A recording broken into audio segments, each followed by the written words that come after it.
attack us and they'll take over the world and all these things. And a lot of that stigma comes from the media, movies like Terminator and things of that sort. But there's a dishwasher over here. I'm not afraid of it. A lot of these things, they help us.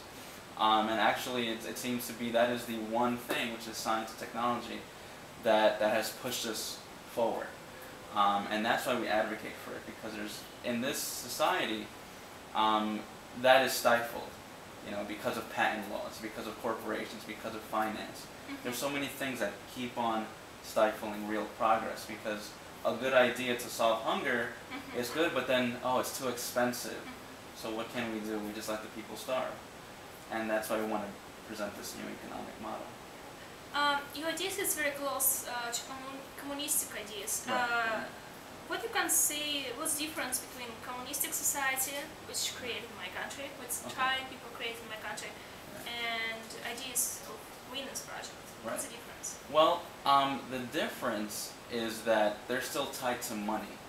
So yeah, similarly about sharing and things of that nature, I can see the general characteristics being similar in that respect. But the thing is, communism is still tied to money, and the culture is still where it's at now. So you're considering presenting a new system and changing people's values.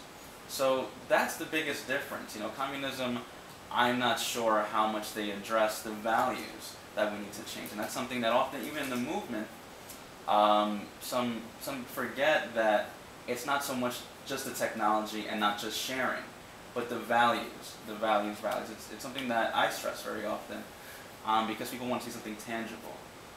So I think, that is one of the, there's a long list actually, I can show you at one point, where they compare the two.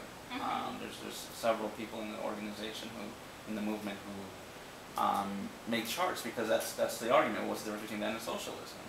And there are some similarities, and we do want to share and give to everybody, but the main thing I would say is the fact that those isms are still tied to the monetary system, and the difference in what we're doing is there's no money involved. We want to use the resources that are available. So the question is not how much do things cost, but are there resources available? And that's where the focus should have been from the beginning. What resources do we have? Not can we feed everybody? Because then if it becomes too expensive, then we're never going to explore what the resources are. So that is to me the biggest difference. And also, how I understood, if for example, if you say that it's not going to be money anymore, it's not going to be any more jails, how you said. So what are you going to do with people who doesn't agree with ideas, who goes against? And right. Well, a lot of that, it's hard to predict, how people, if in this idea of the Venus Project, how people will react and how we'll deal with those problems in that future. But the thing is, based on a lot of, I'm not sure if you ever heard of the Merva-Fowle study, but and there are other economic studies that show when there's a problem with economics. If there's a rise in unemployment, there's a rise in homicide and robberies. Yes, there's a direct correlation. So if you have everybody fed, clothed, educated, the tension and the difference between wealthy people and poor people will no longer exist. And even amongst poor people, the stereotype is that a lot of poor ghetto communities are very dangerous. And it's not so much that poverty brings in, anger out of people. Very often they're very humble and modest.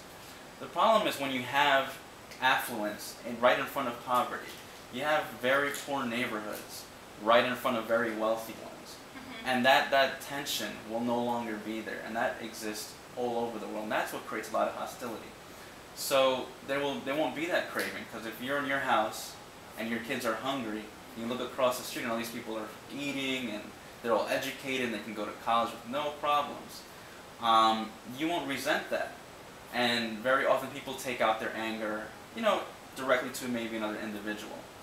And speaking about criminals, we often stigmatize these type of crimes, such as murder, robbery, because they have a more personal, direct connection to us. So when we're walking in the street, very often that can apply to us hypothetically, the most directly and most blatantly. But the most atrocious crimes come from economics. It comes from the hoarding of resources. It comes from the hoarding of money because people really don't want to share. And even though we're in this quote economic crisis, for some people it's more of an economic opportunity, and people are becoming wealthier. So that's one of the biggest differences. Once again, is that that won't no longer be there. Is that difference between rich and poor. And once we resolve that, the people who may have problems with what we're doing, I think once the values are changed, once people feel like, okay, we're here to give back to the planet as the planet gives back to us, and respect that cycle that, we're not a separate organism. We are all part of this one organism. We're all part of the universe. And that, we are part of it, not a separate being. Once that changes, a lot of the conflict that people have and resentment for new ideas such as the Venus Project, won't be around. And if there are, it will probably be a very, very small amount. So how are you gonna solve that's the problem? I think People will go probably think different than That's any right. other. So with those people, I think just like problems of now, there will be people who are there to deal with it. There will be psychologists, and it won't be so few. Maybe it'd be many more who are much better at what they do, because if the science is much more on a much more elevated level, we'll be communicating more effectively as well, sharing more resources. So there will always be problems, and it's funny you bring that up because we're not advocating utopia.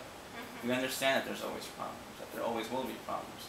They don't have to be like this. So I think those things will be addressed as they come along, especially in a transition to a Venus Project.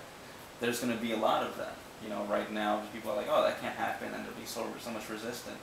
So I think, through awareness, but yes, there will always be people who don't agree.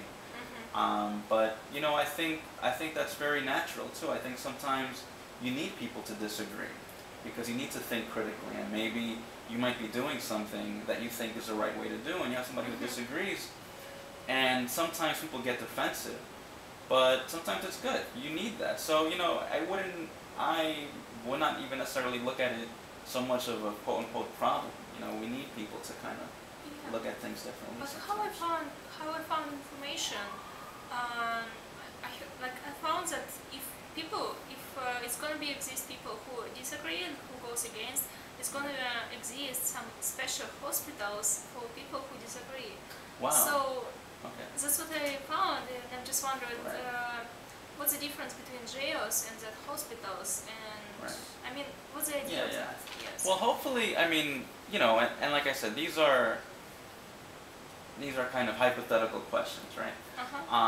So, in a very realistic sense, I think with the science and understanding that we have, that'll probably be addressed at that point. But I would say it may not even necessarily be a hospital.